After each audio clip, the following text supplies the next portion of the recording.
नारद संचार आर्थिक समाचार के इस ताज़ा अंक में हमारे दर्शकों का स्वागत है।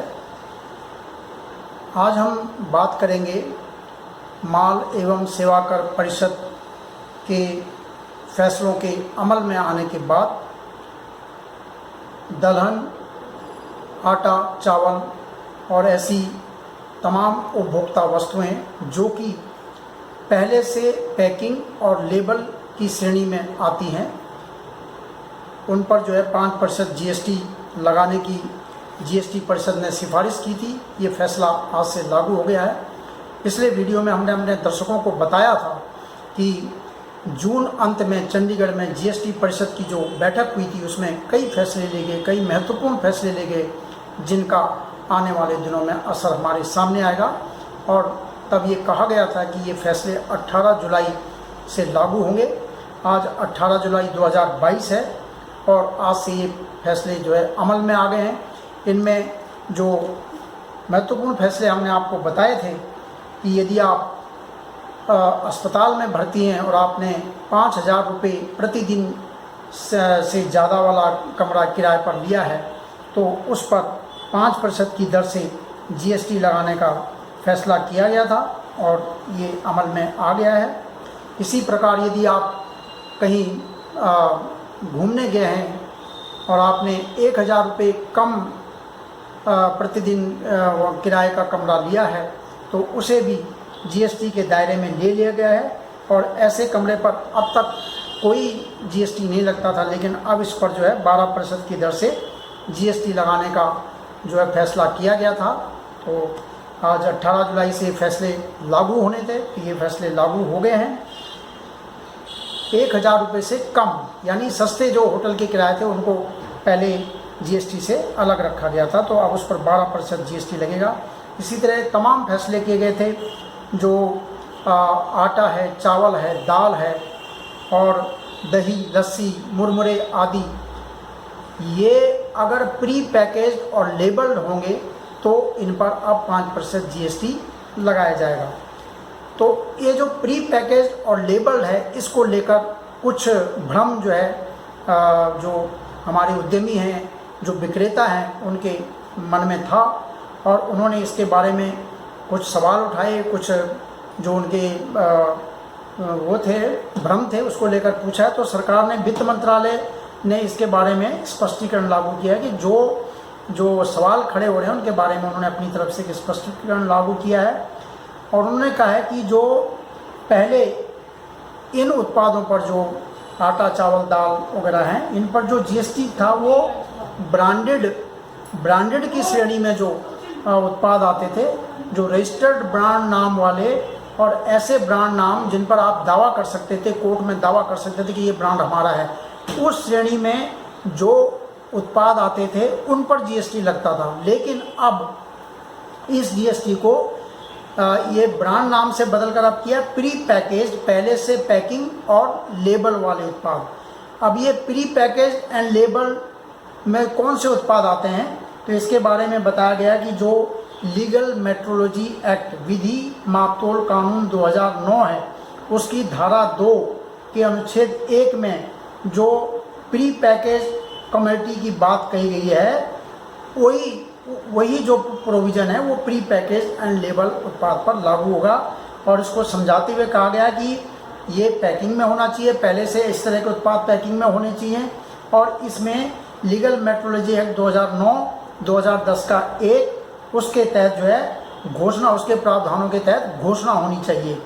तो ये मतलब कानूनी बातें हैं कि उस कानून के मुताबिक, उस कानून में जो प्री पैकेज एंड लेबल्ड उत्पाद की जो शर्तें रखी गई हैं उसके हिसाब से ये लागू होगा। और इसके तौर तरीक़ों में बदलाव किया गया है। तो अब इस तरह के जो इसमें कहा गया कि अगर आपका कोई पैकिंग जो है 25 किलो से ज़्यादा है या 25 लीटर से ज़्यादा है तो उस पर अब जो ये नया जीएसटी प्री पैकेज और लेबल पर लागू किया गया वो लागू नहीं होगा अगर 25 किलो से ज़्यादा की पैकिंग में है। लेकिन 25 किलो तक का जो भी होगा उस पर ये नियम लागू होगा।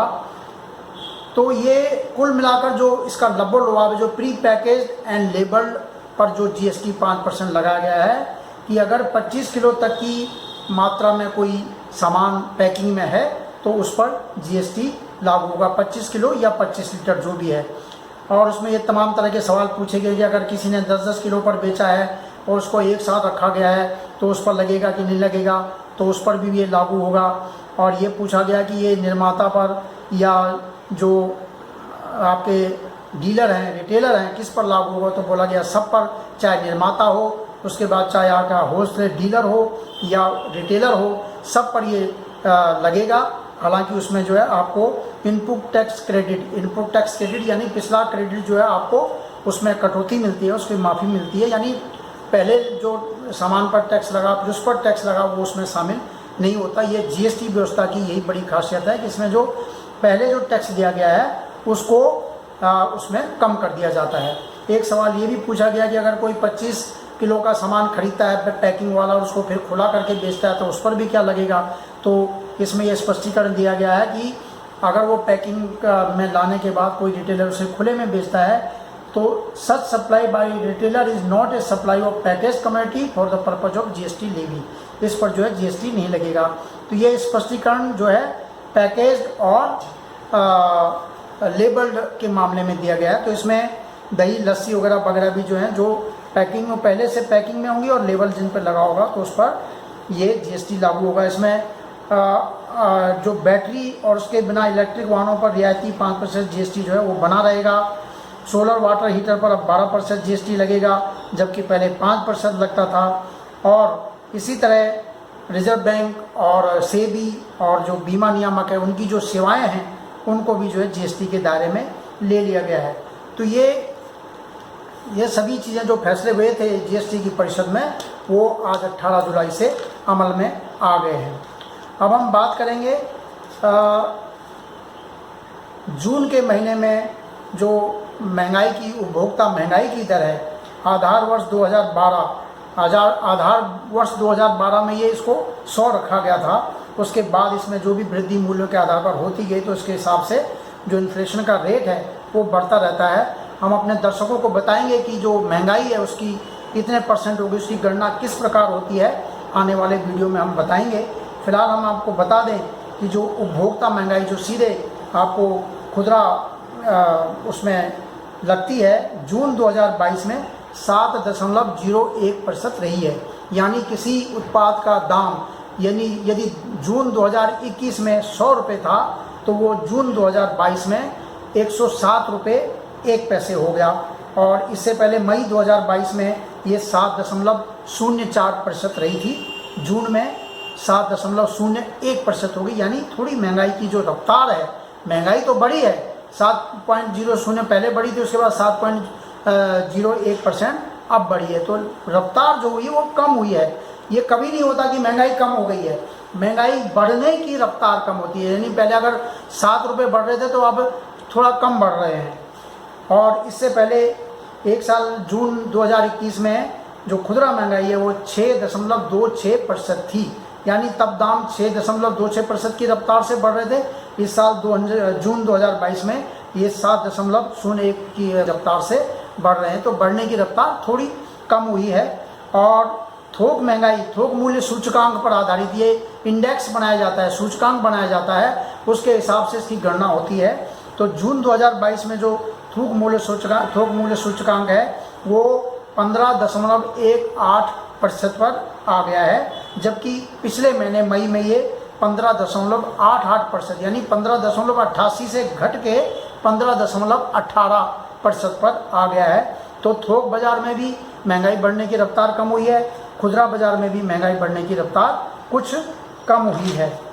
और अब हम बात करेंगे जो हमारे कोरोना के खिलाफ जो अभियान चल रहा था, जो सरकार ने कोरोना की रोकथाम के लिए टीकाकरण अभियान शुरू किया था, उसमें एक बड़ी सफलता सरकार को मिली है। 17 जुलाई को 200 करोड़ टीके लगाने का आंकड़ा जो है पार हो चुका है, बहुत बड़ी संख्या है। और इससे हम कह सकते हैं कि हमारे देश की आबादी अगर 1.25 करोड़ है तो कम से कम एक बड़ी आबादी को 2 टीके लग चुके हैं, जो कि कोरोना को रोकने में बड़ी भूमिका निभाया गया। सरकार की जो विज्ञप्ति है उसके मुताबिक 18 जुलाई 2022 को सुबह 7 बजे के जो आंकड़े हैं, तब तक 200 करोड़ 4,61,095 टीके लोगों को लग चुके हैं।